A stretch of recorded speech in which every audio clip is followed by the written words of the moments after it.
안녕하세요. 수진이에요. 좋아요, 구독, 알림 설정 하셔야죠. 최근 정부가 오피스텔 규제를 대대적으로 완화하면서 부동산 시장이 들썩이고 있습니다.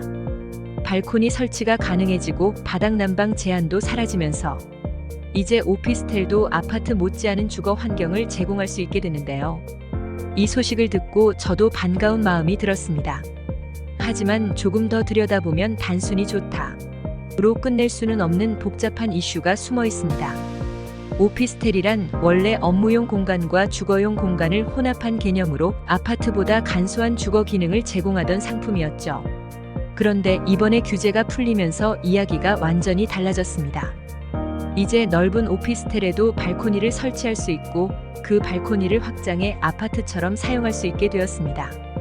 특히 바닥 난방 제한이 사라진 점은 실거주자들에게 엄청난 호재인데요. 겨울철 추위를 고려하면 난방은 필수죠. 전용 120제곱미터 대략 아파트 33평형 크기 이상의 넓은 오피스텔도 이제 아늑하게 사용할 수 있다는 점이 큰 장점으로 다가옵니다. 예전에는 욕실 크기가 너무 작아서 발을 뻗기도 어려웠던 시절이 있었죠. 하지만 2010년 이후 이런 제약도 없어지면서 오피스텔이 점점 살기 좋은 공간으로 변신해 왔습니다. 물론 규제 완화로 오피스텔의 매력도가 크게 높아진 건 맞습니다. 하지만 아직 해결되지 않은 문제들이 한둘이 아닙니다. 오피스텔이 주택수에 포함되다 보니 다주택자로 분류돼 세금과 대출 규제를 받습니다. 예를 들어 오피스텔 하나 가지고 있다가 아파트를 새로 사려고 하면 2주택자가 되어 취득세부터 대출 한도까지 불이익이 쏟아지죠. 이게 참 애매한 게요. 오피스텔을 단순히 투자 목적으로 사는 게 아니라 실거주 용도로 쓰는 사람도 많은데 모두 주택수에 포함시키는 게 공정한가? 라는 의문이 들더라고요. 만약 이 부분이 해결된다면 투자자도 실수요자도 훨씬 자유롭게 오피스텔 시장에 접근할 수 있을 겁니다. 취득세 이야기를 들으면 다들 고개를 절레절레 흔듭니다.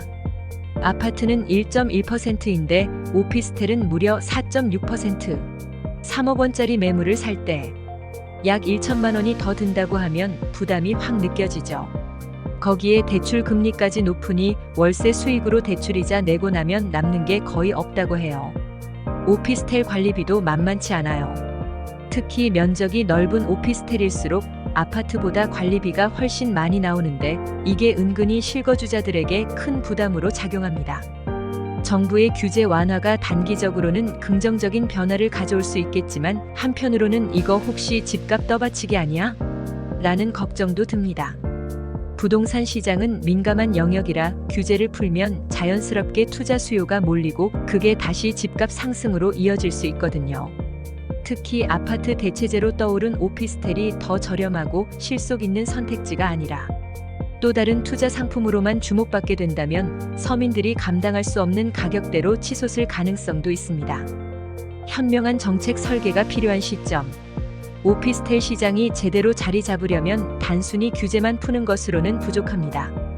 취등록세를 낮추거나 대출 금리를 아파트 수준으로 맞춰야 합니다. 실거주 목적인 사람들에게는 다주택 규제를 완화해주는 등 현실적인 조정이 필요합니다.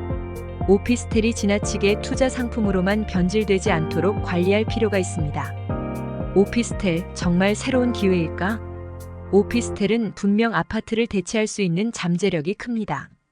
공간 활용성도 좋아지고 규제도 점점 완화되고 있으니까요. 하지만 여전히 세금, 대출, 관리비 같은 현실적인 부담은 크고 정부의 규제 완화가 집값 안정이라는 목표를 넘어 시장 과열을 부추기지 않을까 하는 걱정도 있습니다. 그래서 여러분도 오피스텔 투자를 고민할 때는 현재 시장 상황과 규제 흐름을 꼼꼼히 따져보고 장기적인 관점에서 접근하셨으면 좋겠습니다. 이 변화가 서민들의 주거 안정과 실질적인 공급 확대라는 원래의 취지를 지키면서 부동산 시장에 긍정적인 바람을 불러일으키길 기대해봅니다. 앞으로도 계속 지켜봐야 할 중요한 이슈인 것 같아요. 여러분 좋아요, 구독, 알림 설정 잊지 마세요.